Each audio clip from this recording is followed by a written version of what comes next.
Boa tarde, gente. Espero que esteja tudo bem com todo mundo. Eu gostaria de discutir hoje sobre o que falam do cristianismo, o amor, né? Que Jesus Cristo teria dito: ide a todo mundo e pregar o evangelho. Que Jesus Cristo disse que os mandamentos se resumiam em amar a Deus sobre todas as coisas e amar ao próximo como a ti mesmo. Só que nós, os que duvidamos ou descremos, a gente tem visto que na prática não existe muito desse amor cristão. O menor aborrecimento que a gente enfrenta por parte dos chamados religiosos é eles ficarem enchendo o nosso saco. Porque é o que eles fazem. Quando eles sabem que a gente não acredita ou tem dúvidas, eles ficam enchendo o nosso saco. Ficam dizendo coisas do tipo: Deus te abençoe, você tem que acreditar. Eles nos chamam de ignorantes. Eu tenho aguentado muita gente que entra no meu canal e fica fazendo comentários me chamando de ignorante, de revoltada, né? Gente que não sabe o que eu passei, o que eu passo, mas as pessoas têm o péssimo defeito. Bem, não há nenhum defeito bom, né? Mas as pessoas têm o defeito de julgar as pessoas antes mesmo de falar com elas.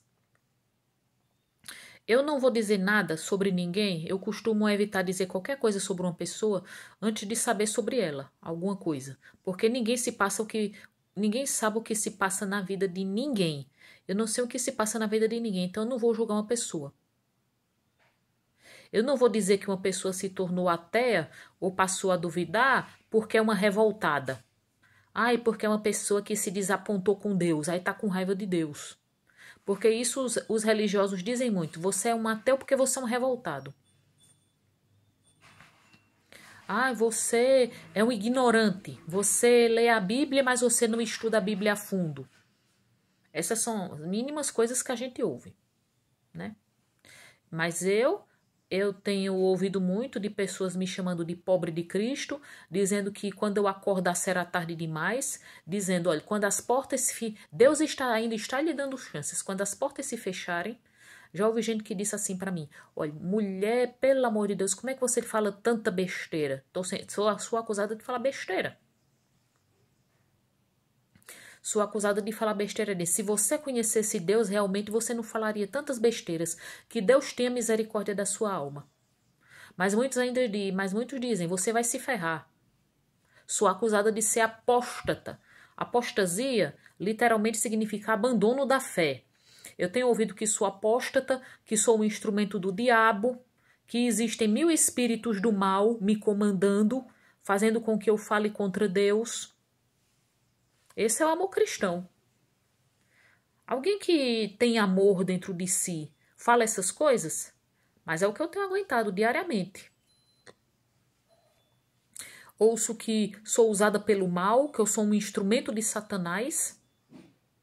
Aí dizendo assim, olha, você um dia vai ver, você deveria estar usando esse seu dom, porque você é uma pessoa muito comunicativa, você deveria estar usando o seu dom para o bem, mas você está usando para o mal. Olha, eu nunca vi bem nenhum disso. Olha, no passado, quando eu era evangélica, eu ouvi muito, mas muito mesmo, que o bem de Deus iria se manifestar na minha vida. E eu não vi bem nenhum se manifestar na minha vida. Minha mãe também não viu nenhum. E ela morreu acreditando, né? Porque quando ela descobriu que estava com câncer de mama, ela entendeu isso como uma provação. E eu mesma disse no vídeo de ontem que não existe isso de provação. De que tenhamos que sofrer, de que isso seja algum desafio que Deus manda na nossa vida para a gente crescer na fé.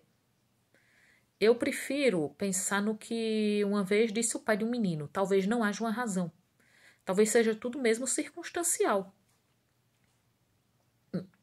Por que razão tanta gente está sofrendo agora na Ucrânia? Todas essas pessoas têm que estar passando por esse tipo de provação? Esse é o Deus de amor que eles falam? Está mandando uma provação dessas? Mas claro, vão dizer que Deus não tem nada a ver, que ele não pode mexer no livre-arbítrio das pessoas. Mas, engraçado que esse mesmo Deus que não pode mexer hoje no livre-arbítrio das pessoas, ele mandou abrir o Mar Vermelho para libertar seu povo do Egito, coisa que nunca foi comprovada. O amor cristão, não é? Aí pensa no amor cristão que tem a Damares, que a gente chama de Doidamares. Quando soube de uma menina Yanomami estuprada, ela disse, lamentável, isso acontece todo dia. Lamentável. Eu digo, sabe o que eu digo? Eu digo, é lamentável e isso não deveria acontecer. E eu digo uma coisa sobre o bullying que eu sofri quando eu era criança. É claro que o bullying que eu sofri não é nada perto de ser estuprada. Não é nada perto do que está acontecendo na Ucrânia, com tantas crianças e pessoas inocentes. Eu digo uma coisa do bullying que eu sofri na escola. Porque é horrível para você, ainda criança, você sentir que todos lhe odeiam, é horrível você sentir que ninguém se importa, é horrível você sentir assim que todos só veem você como um saco de pancadas. Eu digo, é lamentável. E é uma coisa que não deveria acontecer com nenhuma criança. Para uma criança, pesa muito sentir que os coleguinhas dela não gostam dela, sem que ela tenha dado algum motivo, só por causa talvez dela ter um jeito diferente. E ainda ouvir, quando essa criança pede ajuda, ela ouve, isso é normal, isso é brincadeira. Ou então essa criança ainda levar a culpa. Ouvir, como eu ouvi, que o problema era meu porque eu era doida. Não sei onde outras pessoas, não sei, ouvir porque eu ouvi que eu não girava bem, que eu não batia bem da bola. Por isso as outras crianças mexiam comigo. Eu digo isso de bullying. É lamentável e não deveria acontecer com ninguém. Quanto mais um estupro. Quanto mais é você ter sua casa sendo bombardeada por um inimigo. Eu vou dizer de uma guerra, isso é lamentável, ocorre mesmo. Cadê o amor cristão dessa Damares? Que fala que aí é engraçado, não é? A mesma coisa dos americanos, né? Que a grande maioria dos americanos é cristã, que eles são contra o aborto, eles dizem, só Deus pode tirar a vida, fazer aborto quem faz aborto não tem amor.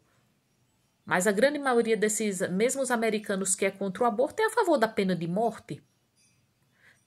Aí, onde é que está o amor cristão quando eles defendem a pena de morte? Hein? Que eu não defendo pena de morte, eu defendo prisão perpétua. Eu, por exemplo, eu defendo prisão perpétua para estuprador, porque eu penso que quem estuprou uma vez, estupra 1000.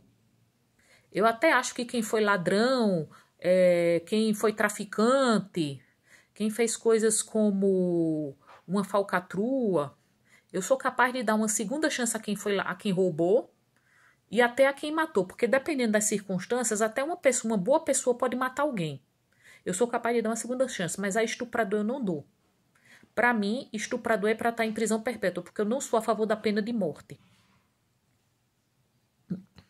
E assim, falando nesse amor cristão, né? E o cristianismo se espalhou pelo mundo com o que há? Com amor? Até, olhe, podem falar, né? Pessoas saíram pregando, mas depois que os cristãos adquiriram poder, eles não espalharam o cristianismo pelo amor. Espalharam pela força. Espalharam pela força, né? Muitos católicos e evangélicos hoje adoram dizer o quanto os cristãos foram e são perseguidos. Mas há muitos estudiosos que têm refutado essa história de que os cristãos foram muito perseguidos. Vejamos o que os cristãos fizeram, os Parabolani, os cristãos, né, fizeram com a filósofa Hipátia de Alexandria. Vejamos o que os cristãos fizeram, destruindo bibliotecas, templos pagãos. Quanto conhecimento nós não teríamos hoje se cristãos ignorantes não tivessem destruído tantos manuscritos de filósofos? Os cristãos perseguiram filósofos e estudiosos pagãos. Vejamos o que os cristãos fizeram na Inquisição, tanto na Inquisição católica quanto na Inquisição protestante.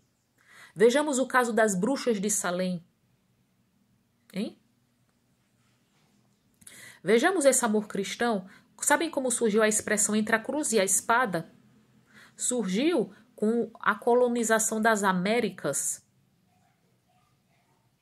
Ou seja, que catequizaram os índios porque catequizar os índios era uma alternativa para deixar os índios dóceis, para eles se submeterem aos colonizadores. Aí os índios tinham apenas duas alternativas, ou aceitavam o cristianismo, ou eram mortos a fio de espada. Eu ainda me lembro de uma história que eu li, que um índio foi condenado à morte, aí um padre disse que se ele aceitasse Jesus antes de morrer, ele iria para o céu.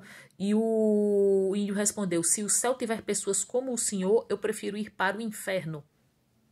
E olha, eu penso bem, considerando muitos cristãos que eu tenho conhecido, é melhor ir para o inferno, se houver um inferno. Porque eles não são pessoas melhores do que nós. O povo diz que faz diferença acreditar em um Deus. Eu uma vez escrevi um texto dizendo que não faz diferença, mas esse senhor chato chamado Miguel diz que faz, porque ele diz que a crença que a bondade dos ateus é relativa, que os ateus só são bondosos e decentes por conveniência social. Ou seja, ele se baseou no machismo, não é? Lançou mão de um machismo, porque não há nenhum estudo comprovado que a bondade dos ateus seja relativa. Mas eu penso, e hoje, falando nas colonizações e na Inquisição, quantos exemplos nós não temos provando que gente que frequenta a igreja não é melhor do que gente que talvez nunca tenha frequentado uma? Eu ainda penso numa mulher que, quando eu disse a ela, será fazer diferença, acreditar em Deus faz diferença na vida da gente para que nossa vida seja melhor ou pior? Pense bem, na Noruega, na Suécia, em que os países, em que grande parte de pessoas nesse país não acredita em Deus e o povo não está bem, ela disse: mas minha filha, um dia esse povo vai pagar por não ter reconhecido Jesus como seu verdadeiro salvador. Olhe, entre muitas pessoas que supostamente irão pagar, há crianças. Para ela é natural, então quer dizer que para ela deve ser muito natural, né? Que uma criança pague por não acreditar em Deus. Imagine uma criança inocente de 5 anos. Digamos que um dia venha mesmo esse grande Armagedon. Ou então que uma criança nascida na Noruega, que não teve educação religiosa e por isso não acredita em Deus, morra. Aí essa criança vai para o inferno? Isso parece justo? Isso parece correto? Isso parece razoável? Parece uma coisa sã? Não.